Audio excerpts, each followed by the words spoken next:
Ils ont continué. Côté la guerre, il y a pasteur Denis Lesla, pasteur Marcelo. Pasteur Denis Lesla, Azokebisa, pasteur Marcelo. Qu'est-ce qui se passe? C'est ça. Ok, entre vous les pasteurs, vous qui vous exact, est-ce que vous où est l'église? Le sexe, c'est un caractère où l'organe où ils allaient na quatre nanzoto la moto. Partent de son faire par les rapports sexuels, c'est ça? Donc ça dit l'âme moto ils ont résidé par le sang. C'est pour cela que la Bible nous dit c'est l'âme qui pêche, c'est celle qui mourra. Un rapport sexuel, ils ont pacte au moto azo sala par le sang. Quand l'homme azo sala acte de la sexualité et directement azo créé to azo sala alliance yamakila. Et en gros, belé à bateau, bazana katna kolela lelo, pourquoi? Parce que cause yamakila. Tango moto asangani na mwasi na lumba, bango mibale bakomi moto, moko ezana pacte munene, to ezana effet munene na katna vie ya moto. Nanzela ya acte sexuel, mutazoteka vie na ye mobimba. Il y a beaucoup d'hommes et de femmes n'accompliront pas leur destin à cause de celui qui a donné leur virginité. Satana azokota na kat na vie ya mutu soki mutu yema ka pesi porte.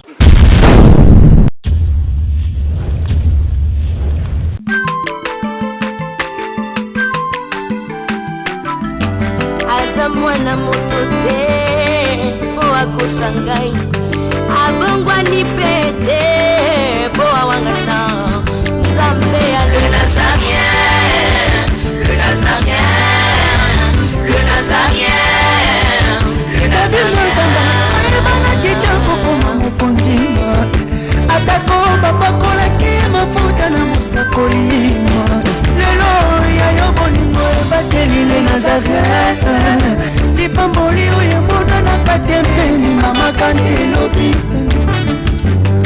kolapie mapapu masope mafuta tokokesitana longo na nzambe oyo babenga na makomi Voilà, les nous sont toujours besoin de quoi qu'on a vu sur la chaîne les Nazariens TV, la cadre émission la notable 5, vous a présenté par votre humble serviteur Dadi Moukoya. Je tiens à vous remercier toujours d'être branché sur votre chaîne les Nazariens TV. Je dis un grand merci à maman Tiffany pour la confiance au PC. Je dis un grand merci à l'équipe les Nazariens TV. On a directement Gira, on a directement à la régime, on a directement Yves Ouadana caméra, je dis un grand merci à Philomène Moukoya monté ma diverse de Yombo. Je dis un grand merci à Judith Yego depuis les États-Unis, la femme de quelqu'un. Je dis un grand merci.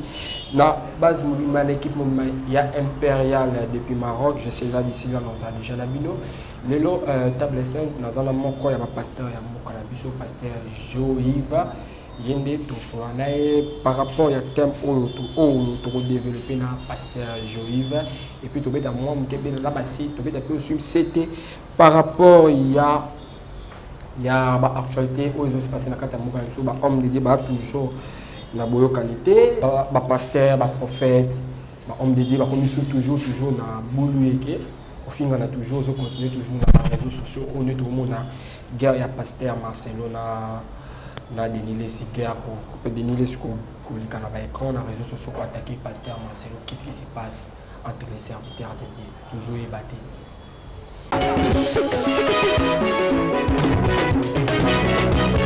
Katela, allez,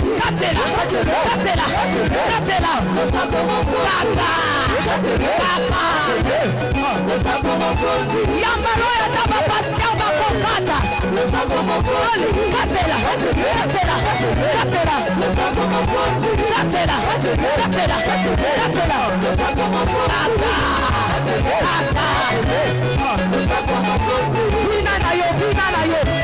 Yambalo ya taba ministre bakokata.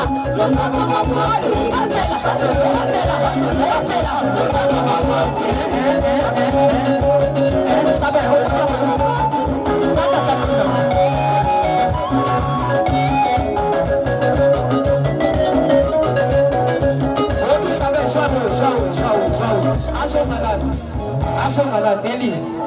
Mama Ok, donc à Roland.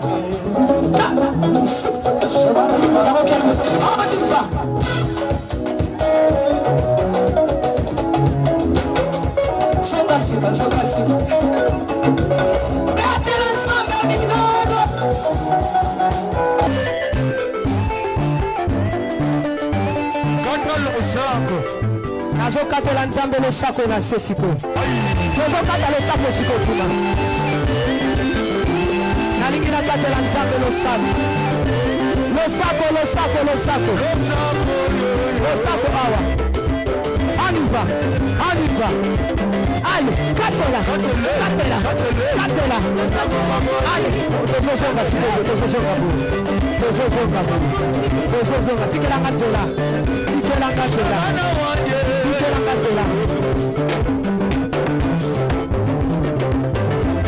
nazozonga s'il vous plaît tika nzela yoka olingi libala olingi kopota olingi mosala mpona nini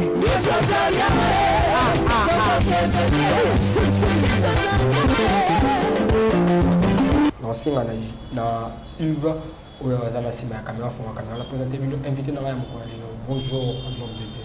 Bonjour santé nini l'homme de Dieu. Ok, l'homme de Dieu, tout le monde est na kati chaîne na biso ya Nazarien TV. Moi gentil par rapport à tout le monde bazui beaucoup komanda yo. Ndenge koloba lokola momesano. Mbote mili na bayi nyonso bazolanda biso esika nyonso bazali nzambe apambola baka. Apambola. Ok, merci vraiment l'homme de Dieu. L'homme de Dieu, avant d'abord tout côté d'abord na thème na biso na sujet du jour na biso to par rapport à qu'est-ce qui se passe entre vous les serviteurs de Dieu. Il y a toujours des problèmes entre vous les serviteurs de Dieu. Toujours qu'il y a non, parce que matanga ya apporte mais c'est ça qui bino besoin qui inhibe. Après matanga tout le monde toujours qu'il y a une guerre en haut et ils continuent. Côté la guerre il y a pasteur Denis Lesla, pasteur Marcelo. Pasteur Denis Azolika, Azokebisa, pasteur Marcelo. Qu'est-ce qui se passe? Bon, pour ne pas vraiment pour kota na kata makambongo, to kolobela mo pena na kata musindo. Koloba ke tozotala mona musika pourquoi parce que to éviter penza eloko nini ezoleka entre bango mibale. Et batu mibale tango batamboli nzela moko bongo bayokani te, c'est-à-dire il y a quelque chose ils ont na bango mibale autant mususu batu mususu to éviter pour na nini azokebisa to éviter pour na nini baza bango mibale pour se chamailler. Alors ngana ko koloba ke na kati na bana nzambe tango tozana likambo to ko ete koleka kana ba TV boye pour que batu nyonso bayeba likambo na biso tozana yango.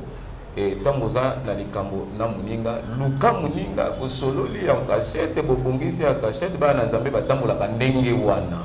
Et ceux qui biso oyo tozali boso na batu to liboso na bana nzambe toza ko se présenter boye bongo ba oyo biso toza ko kamba ba ko tambola ndenge nini. Et c'est que biso toza ba éducateur ya masse to e ba côté ya ba oyo pe tozala ba exemplaire na ba oyo biso tozali côté ceux qui biso tozo sala boye alors tokozala wana pona kwa ndisi aussi mitema na batu ba e ba koyamba yesu masi ya tele kwa mokonzi pe bobikisi. Et na tamu biso tozo sala ka boye alors tozo kwa ndisi mitema na batu ete batu ba kota na kati na bonzambe te tozo komisa batu ba incrédule, c'est ça. Tozo komisa batu ba incrédule pour ne pas que to komisa batu ba incrédule tango za la problème na muninga na yo na ndeko na yo bobenda na pembeni bosolola. Pourquoi? Parce que toza moko bana ya tata moko la fraternité ndezo sunga biso pendasi na kati na biso fraternité ezali bamakamba boye ko banda kozala biso te na kati na ba écran to lekara na ba écran po to ba pona muninga mususu mabe. Alors na ko pesa lokola conseil totika babiloko oyo biso basali na nzambe totika babiloko oyo eza penza malamu mingi te eza biloko moko oyo tango tozo sala yango boye toza komisa bato ba incrédule, c'est ça. C'est ça. OK, siko entre vous les pasteurs ceux qui boyo kan ezate siko biso bandimi. Où est l'église? Où est l'amour? C'est ça que Nazoloba, c'est ça que Ango Nazoloba. Tant plus sauto so sala boy. Alors suko bandimi. Na mon église, mususu tellement que pasteur on a pasteur bazolo kanate bandimi église on a bandimi église ba comme potana. C'est ça que sika oba pasteur bazo mema bato. Alors tant que sala makamba boy tozo mema bandimi na sika mimi. Et lobby na monaka et dès que total toujours na ba écran et le pasteur Mansolo à la lobby na église catholique boy église catholique répliqué boy bandi église catholique na bandi église ba komi ko potan. Ce sont des choses moko banales, ce sont des choses moko auto ko plutôt ko présenter té liboso peuple nzambe parce que tant que tozo sala boy tozo comme ça peuple ya nzambe ba incrédule pe ko sanga molingo e ko zala entre biso toza bana ya tata moko za nzambe moko ko biso tozo salela. Alors na na biso singélité pour kaboni ezala nzamba tongi mokili na ina amour. La Bible nous dit car Dieu tant aimé le monde il a donné, donc ça dit il a aimé première des choses, donc ça dit atongi mokili na bolingo biso pe singé to vansama na bolingo na bomoko ende malamu mingi pour que lingo manzambe ezala na bomoko pe isanga ndenge to bakata munyoso. Ok, merci vraiment l'homme de Dieu, tout côté siko na thème na biso na sujet na biso to kobela mokolo ya lelo. Oui. Partie des sons faire par les rapports sexuels, c'est ça? Oui, par des sons par les rapports sexuels. Ok. Tony Toyiba. Thème yango pourquoi kaka ou expliquer tout d'abord partie des sons et nini kolubanini. Première des choses et ben nzambe sengeli ba que le sexe c'est un caractère ou l'organe où ils allaient na kat na nzoto la moto. Donc c'est-à-dire le sexe c'est un caractère organique du corps qui distingue l'un à l'autre. Donc c'est-à-dire mâle et femelle. Mobali na mwasi. Le sang liquide rouge circule dans le corps. Donc c'est-à-dire qu'il réside dans le corps d'un homme. Par le sang qui réside aussi l'âme. L'âme, c'est que Dieu a mis dans le corps yamoto. C'est-à-dire, l'âme réside par le sang. Je dis bien que si l'homme fait beaucoup couler, le sang risque de perdre l'âme. Tout le monde n'a c'est-à-dire ceux qui maquillent yamoto, ils sont pas ni makasemi. C'est-à-dire que risquer de perdre l'âme. Et ceux qui peuvent perdre ya sang ezali na kati ya moto, ils ont risqué aussi à perdre l'âme. Donc c'est-à-dire l'âme réside dans le sang. Donc c'est-à-dire sans le sang, l'âme réside. Donc c'est-à-dire l'âme à moto, ils ont résidé par le sang. C'est pour cela que la Bible nous dit, c'est l'âme qui pêche, c'est celle qui mourra. Donc c'est-à-dire l'âme à moto, ils ont résidé na kati ya sang. C'est pour cela que la zone quand moto azosala rapport sexuel, ils a pacte au moto azosala par le sang. C'est ça. Voilà. Donc c'est-à-dire ils a moko ya alliance au moto azo traité entre na partenaire naïe. Donc c'est-à-dire tous les deux bazo traité pacte moko, donc c'est-à-dire par le sang. Parce que le sexe eza mzela moko o mutu azo traité aussi alliance na partenaire naie. Donc ça dit na lobi boye et l'alliance c'est fait par le sang selon la Bible. Si total la Bible au monde a été, il y a beaucoup de personnes pour que asala alliance na nzambe ezo salama na nzela ya makila. Ezo salama na nzela makila. C'est pour cela que 1 Thessaloniciens 4 le verset 1, la Bible est biso na 1 Thessaloniciens 4, c'est la Bible. La Bible nous dit 1 Thessaloniciens 4, la verset 1, la Bible dit au reste frères, puisque vous avez appris de nous comment vous devez conduire et plaire à Dieu, et que c'est là ce que vous faites, nous vous prions et nous vous conjurons au nom du Seigneur Jésus de marcher à cet égard de progrès en progrès. Vous avez en effet quel précepte nous vous avons donné de la part du Seigneur Jésus. Ce que Dieu veut, et c'est le verset 3, la Bible nous dit, ce que Dieu veut, c'est votre sanctification. C'est que vous vous abstenez de l'impudicité. C'est chacun de vous sache posséder son corps dans la sainteté et et l'honnêteté. Donc c'est-à-dire, quand l'homme a acte de sexualité et directement a créé la alliance Yamakila. Pourquoi? Parce que alliance c'est fait par les sang selon la Bible. Lorsque une vierge, lorsque une vierge a pour la première fois une relation sexuelle avec homme, le fait que les ruptures de l'hymne causait un écoulement de sang qui jaillit sur les sexe de l'homme signifie qu'une alliance a été établie entre eux et seul la mort pourra le séparer. Vierge. Pour les vierges. Oui. Donc c'est-à-dire, tant au cas que pour être clair, tu deviens banabasi et tant qu'on a dévergé motoboyo azali vierge, donc c'est-à-dire directement tout ça dit alliance il y a pacte il y a sang bisomi balenayi. Donc c'est-à-dire kufaka kande mutu et kokabola biso et belé à bagène belé à batou et il vit dans la vie sans la sanctification ya nzambe lobi et ango ebele ya bato bazana katna kolela lelo. Pourquoi? Parce que cause il y a alliance moko yo salaka na moto sans le savoir. Écoutez, lorsque un homme a une relation sexuelle avec une fille vierge, il se lave dans le sang de l'hymne et ainsi il sera cette fille par une, plutôt il liera cette fille par une alliance. Lisons 1 Corinthiens. Donc la Bible pour que les gens va comprendre malheureusement. 1 Corinthiens 6, le verset 16, la Bible nous dit, dans 1 Corinthiens 6, 16, loin de là, ne savez-vous pas que celui qui s'attache à la prostituée est seul corps avec elle? Car il dit, les deux deviendront une seule chair. Donc ça dit, bangomi bale bakomi zoto moko. Tango moto asangani na mwasi na lumba, bangomi bale bakomi moto moko. Pourquoi? Parce que basali pacte ya son bangomi bale. Tango nako sangisa nzoto seulement. C'est pour cela que dans le bi et sengeli na batuba yebake acte sexuel ezana pacte munene to ezana effet munene na kati na vie ya mutu. Acte sexuel et mutu amona ke tango asali yango lobi ke nami sepelisa et ou soit donc c'est ça que nami sepelisa. Or na nzela na yango mutu oteka vie na ye mobimba. Ah bon? Na nzela ya acte sexuel mutu azoteka vie na ye mobimba. Écoutez, il y a beaucoup d'hommes et des femmes n'accompliront pas leur destin à cause de celui qui a donné leur virginité. Ou il y a beaucoup d'hommes et de femmes plutôt accomplir leur destin na bangote na bato bango bakusha na bango. Na olia bakiti na ba mesa. Ah. Atanya ukondoko.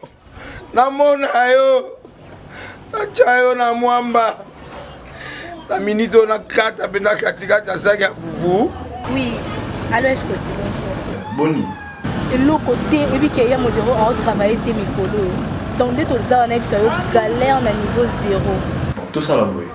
Moi, je suis un bon vraiment mingité. Mais dans autres la bino, moi, je suis dans l'agence Moroboé Nazareth. Sarita, c'est du sérieux. Oh. Maman, comment est bon donc yo pesa au fouti mbongo kuna partir à Porto biso to ya to jubilo. Na bengi ya Scotty. Agence moi ifungami comme na Nazareth. Na kufie. Agence lisusu. Ndeke sansu mulongo kuna. Pour cela susu. Kuna eza mamba mulongo te. Yesi afuti mbongo kuna partir à Porto biso tozoke ko récupérer biloko oli. Ah tika boyeko. Yeso mona makama bongo na monte. Bat papesi mbongo kuna biloko ko récupérer biloko oli na agence. Ezalaka. Mais yango ibandi. Maman. Leki nanga yebisi ngai mena ndimite. Na lingi na mona ki mona mbeso. Poli kamba boye. Na monde na ne salamate. Mama yebisa ngai. Bapesi mbongo kuna biso to récupérer biloko kolia awa. Ya solo boutique Nazareta, ezali boutique ou ezali à distribution ya produits alimentaires. Ah! Tosali poto sunga bandeko oyo même ba oyo baza na peu de ressources. Comme on a été bandeko baza à niveau à Kinshasa même avec un petit rien. Donc à partir à $10, $15. Donc si on a un bon côté, nous devons na poto ko sunga yo, a ozuka biloko kolia. Eh maman Nazareth nzamba pambola ya bakise mikole belé awa na sena mokili. Et bon awa tuzawa poto yeba adresse awa. La boutique Nazareth a été ici à Obungate, Toza sur avenue Monkoto numéro 1, direction Elengesa. Face à face na église catholique Saint-Vincent. Ah, direction Elengesa, Monkoto numéro 1, à face à l'église catholique Saint-Vincent. Ah, Saint-Vincent, d'accord. Bon numéro de téléphone, vous avez monté déjà, vous avez on a 3 numéros pour Paris, vous avez un numéro pour la Suisse, vous avez un numéro pour la Suède. Ah! Non. Nazareta. Nous allons la Congo ici. Julia, nous allons kangisa kia foufou. Eh, ya modé, yo bandika na foufou. Oui, pour la Nazareta, tu as un système en bimbi, dans Bongo Shingo. Bon, ok. Vous allez sérieux. Ça, c'est du sérieux. Ah oui. Ah bon, comment? C'est à cause de cette alliance que Dieu n'avait pas que bisoto perdre virginité na biso ou que mutope a perdre ou le kola moto lenzamba la tisaye likolo. Toza toujours na date la Bible to otanga makomi na 1 Corinthiens 7 le verset 27 à 28 plutôt les versets 28 chapitre 7 dans 1 Corinthiens, la Bible nous dit dans verset 28, si tu es marié, tu n'as pas péché, tu n'as pas péché. Ce que bala osumukate. Et si la Vierge s'est mariée, elle n'est pas péché aussi.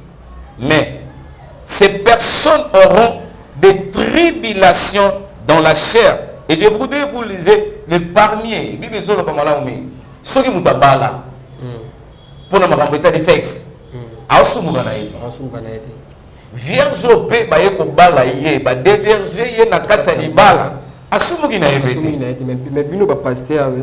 Mais oui, pasteur l'homme de Dieu continue. Ça va poser plus dans la ligne. Bino pe ba pasteur. Est-ce que vous savez la makomi en parce que vous êtes belé vous êtes des mariés mais vous bimana ba protocole, vous bétrapé libanda. Souvent je parle que s'il y a des faux, il y a aussi des vrais. S'il y a des faux, il y a des vrais. Écoutez, n'a pas docteur. Docteur a sali serment d'Hippocrate. Écoutez, n'a pas docteur a sali serment d'Hippocrate. Dans le serment d'Hippocrate, docteur va se combien de autres il y a basi docteur à Monaco. Du 1er au 30. Mais accoucher peut pas m'outer. Oui, c'est de même aussi, nous aussi on est des docteurs. Vous êtes des docteurs. Mais surtout, vous avez des docteurs.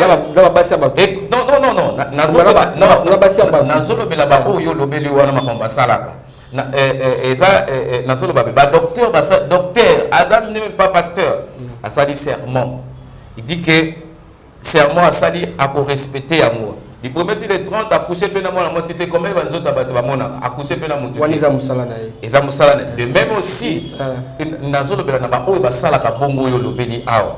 Donc c'est-à-dire base conscience si un docteur a osala kutu makambo wana te azomona banzota batembele a coucher na bango te bongo yo pasteur oyo zo kama ba bobo ko mema bango lobi na lola kasi kana Bible yande bo mema biso mona ba esa biso o David Salomon la ina combien de basi.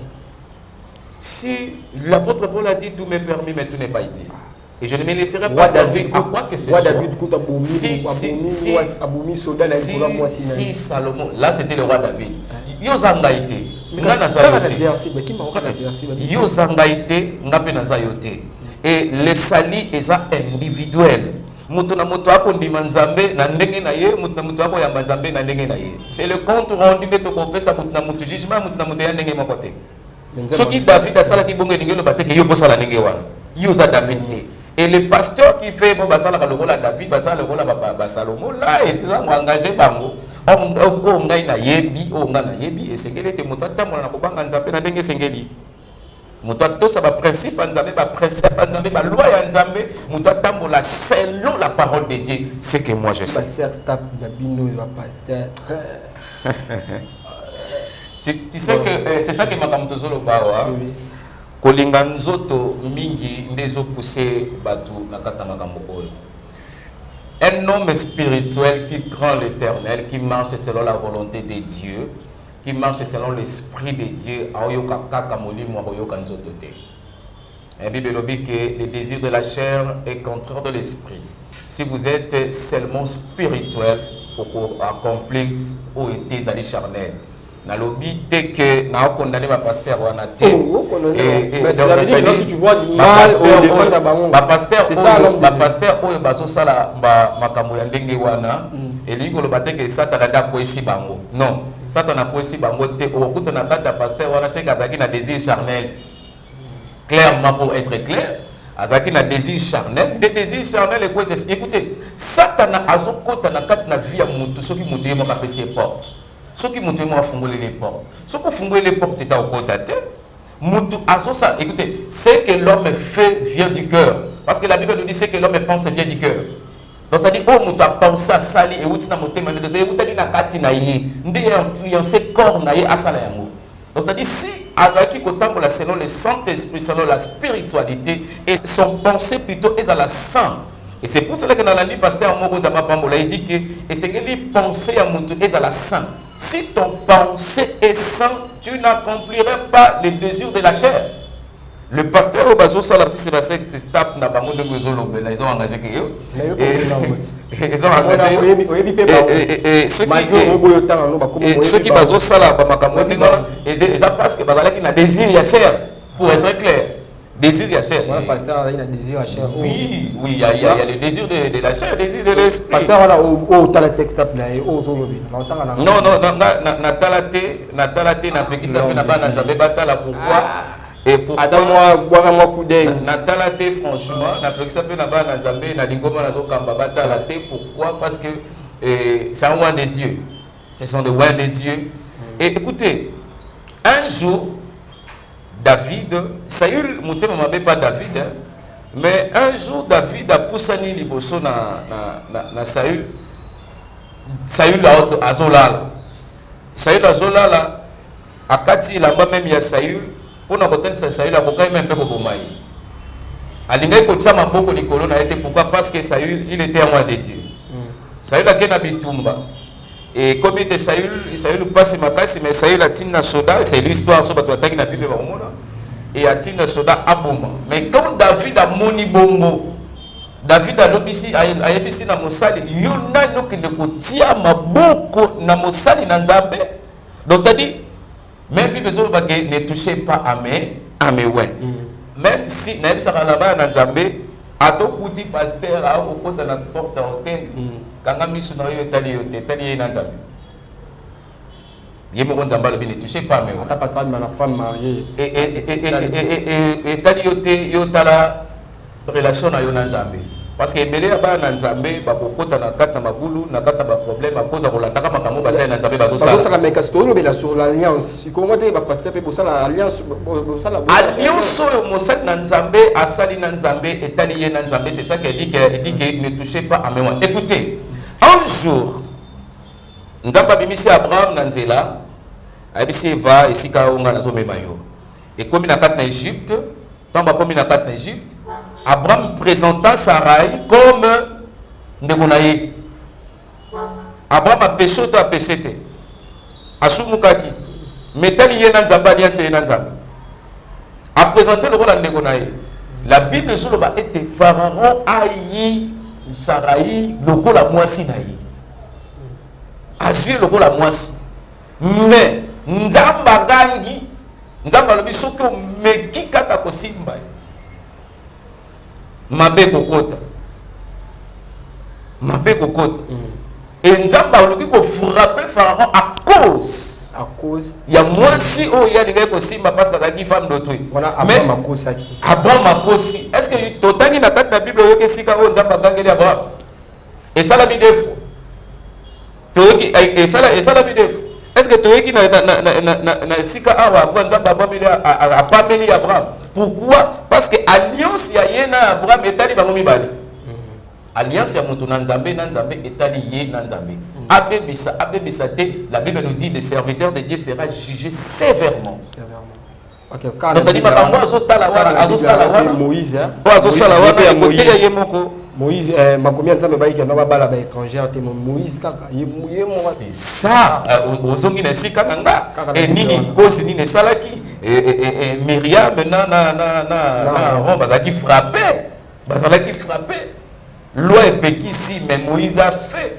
Mais tant que baluki ke ba ke kotonga Moïse sima. C'est pour cela que nazo bisa na bana na Nzambe ata pasteur nazo bisa na bana na Nzambe mabeko etozomona na basali na Nzambe ko publier te koloba te pour ne pas que okota na libulu tala alliance na yo sala na Nzambe o yazo sala etali ye pourquoi parce que mutu na mutu jugement ya mutu na mutu donc ça dit mutu na mutu azana jugement na ye biso basali na Nzambe ozomona oyo tokozala juger sévèrement le rôle na yote mondimi. Donc c'est-à-dire soko moni mabe moko luka couvrir yango sala lokola bana ya Noé basalaka muninga na bango to ndeko na bango amoni bolumu ya tata na bango ake ko publier et sala ke Noé alakela mabe. Mais ba oyo ba couvaka bolumu ya tata na bango na nzela na bango lipamboli ekotaka. OK, mais na oyo publier ba bolumu ya tata mabe ezalaka likolo na ye publier balumbu ba pasteur mabe likolo na kozala wate mpona koencourager mabe likolo écoutez totika bango bakufa na mabe na bango moko ye moko kolo na bango Nzambe ayeba kojuger bango. OK, vraiment l'homme de Dieu le zaki juste introduction pour continuer toujours dans la thème na biso oyo le zaki juste introduction la mikolozula na tozo kota maman première partie première partie et puis l'homme de Dieu a décortiqué un thème oyo ya partisan oyo et ça la marapanda les rapports sexuels. L'homme de Dieu comme na suka émission na biso moi le basu ko zani puis ça numéro contact so ba pour ça contacter ba zo ndenge. Merci d'avoir bon la biso encore une fois de plus. Mutono so alinga contacter ngai ozana problème nyonso ozana ngonza malemba na problème te. Tout est possible à celui qui croit. Donc ça dit tant ozondi manzambe omona penzam. Donc ça dit problème nyonso koki kozala na yango n'hésitez pas de m'appeler. Ce n'est pas moi qui guéris, ce n'est pas moi qui bénis mais c'est Dieu qui bénit, c'est Dieu qui guérit. Zambo tozo salela aobi kisalo aokangola yo. Benga biso na plus 243 89 59 57 858. Pour une meilleure audition, plus 243 89 59 57 858. Zama bongo la baignon so oyo bakokoba na bolanda biso to kolobela penza pacte oyo salama na rapport sexuel na makila pe ba cause nango ni nezo causer na kat na ba vie ya bato mutazo mona ke wi na mi sepeli saki mutazo mona ke kala ke wi na sepeli saki nzoto mena sima na yango ya des choses oyo salama na nzela ya rapport sexuel makila et à mutu ya mingi pourquoi parce que l'âme ya mutu ils ont résidé par le sang. Zama bambola biso. OK, voilà, nous sommes vraiment arrivés à la fin de notre émission. C'était votre humble serviteur Daddy Moukwaye. Je tiens toujours à vous remercier d'être branché sur votre chaîne Les Nazariens TV. Je dis un grand merci à Maman Tiffany. Je dis un grand merci à l'équipe Obimaya Les Nazariens TV. Je dis un grand merci à Yves Oazasi, ma caméra, pourquoi pas Gira. Je dis un grand merci à Alain. Je dis un grand merci à Judith Yego, la femme de quelqu'un depuis les États-Unis. Merci vraiment pour nous soutenir. Émission, on se retrouve à la prochaine. Pasteur, juste moi, 2 minutes, il y a prière. On prie les bateaux, on a un problème. À travers prière, on peut écouter ça là-bas. Moi, je vais prier. Éternel le Dieu d'Israël, Zambangoya na Kembo Nyonso, prière na yo, tout yo zalaka na besoin ya visa te pour atteindre moto si kazali to transport. Pourquoi? Parce que moi je sais que tu es omnipotent, omniscient, omniprésent. Na lobi na moto nyonso oyo aza malade abika na kombo na Yesu Masia, oyo paza na problème tikete problème yango ezwa solution na kombo na Yesu Masia. Et moto nyonso aza na tina lisungi tika ete Yawe azwa opportunité oyo ekopesa ye lisungi mpona tina oyo azali na ngolo kola problème. Na pamboli ba nyonso balandi biso kimia bonzambe ezala na bato nyonso pe na mboka mobimba dans le nom glorieux de Jésus-Christ de Nazareth, ainsi prié. Amen. Amen.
Congo longola loboko na litama bangusa mai na miso tika bisenga senga ya kolula bikolo mosusu pesa Félix Antoine Tshisekedi maboko poto tonga mboka na biso Congo na nzela ya union sacrée na losambo tokolonga.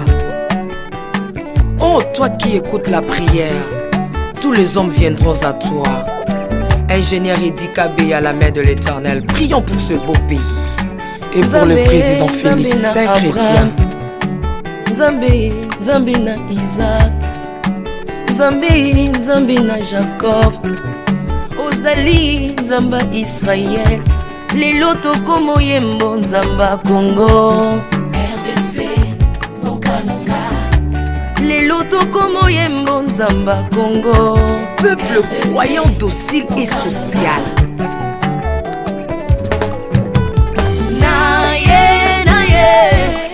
Naye bisayo makambo sali na bokonzi mboka nanga Congo, Congo. Selon Luc 1,52.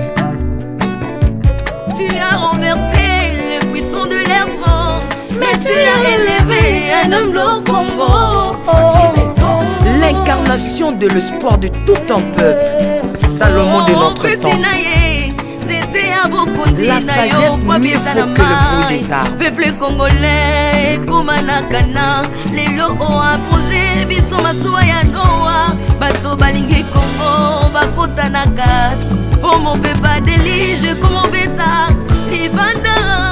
Nakati ya arche de Noé, lion azalaka na beti ya kolianta bati. Po bolingo ekangaki ye lipungu, bolingo ya mboka epesaka place na bangu na te. Pasteur Ami Daniel, ça c'est la sagesse. Nzambe, Nzambe na Kimbangu, le prophète de l'Éternel en Afrique. Nzambe na Bantoma, apôtre Léopold Mutombo. Nzambe, Nzambe ya baroi, la prophétesse Liliane Esther Tayo. Le roi de roi, yondo zalaki na David, yondo zalaki na Salomo. Lelo tokomo mono kachafati, RDC, Mokanaka. Lelo tokomo mono kachafati, RDC, Mokanaka. Mboka soki ekambami na bana mboka ya solo oyo balingi mboka ekole komaka terre promise. Pasteur Koutino, Mamébi Koutino, Accent Mongo Baba.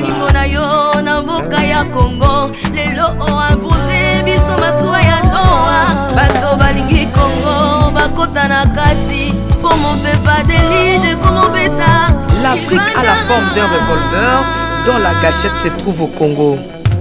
Moi Mwambi wa Nzambi Alpha Lukau Lomba Bwajitungaje Mama Denise Nyakero Tshisekedi Consissi pour papa.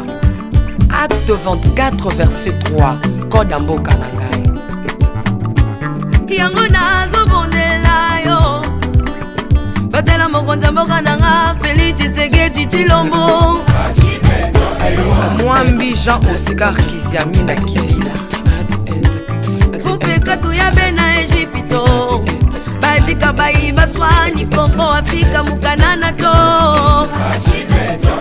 Mwambi wa Nzambi Marie-José Afoka Lelo Kongo ezwi mokondi Oya lingi yo Nzambe balingi mboka nanga Yesu Masia tokozongisela yo nini Pona bolingo na yo na mboka ya Kongo opesi biso ya malonga Basali na yo bapakoli ye mafuta Tengo pakolaki bakondi mafuta Tengo pakoli pe mokonza mboka na ngai 32 plus 18 epesi 50 Nano asali 50 Atandele Yesu na Kongo Kongo ekobonga kaka Mwambi Roland Dalo Mwelamani Mwambi William Tindwa Kapanda Jacques Kangudia Kongo ezambi wa Nzambi Este ya Kongo eza eteni moko ya nzoto ya Kongo Basi na bino eza basi ya Kongo moko Ekibela na biso nyonso na Kongo eza kaka Yesu Mwambi Jedayo Lumana Mwambi Marcelo Tunasi Mwenamani Mwambi François Mutombo voici l'homme Mwenamani Pona bokonzi Kongo azwi na Union Africaine yaka to célébrer Okoki kozala na tendance na yo Kasi oyo eza likambo ya mabele Célébrer Mwambi Godempo Mwambi Tambuluko Tu as un Mwambi Jean Mosco Kindomba Mwenamani Le pasteur Freddy Odiembo Voici comment l'Éternel a tendu sa main dans mon pays en nous donnant ses bons présidents Félix Tshisekedi. Le Congo doit changer parce que vous avez un beau pays et je vous fais le serment que d'ici la fin de mon mandat, vous allez voir un Congo nouveau.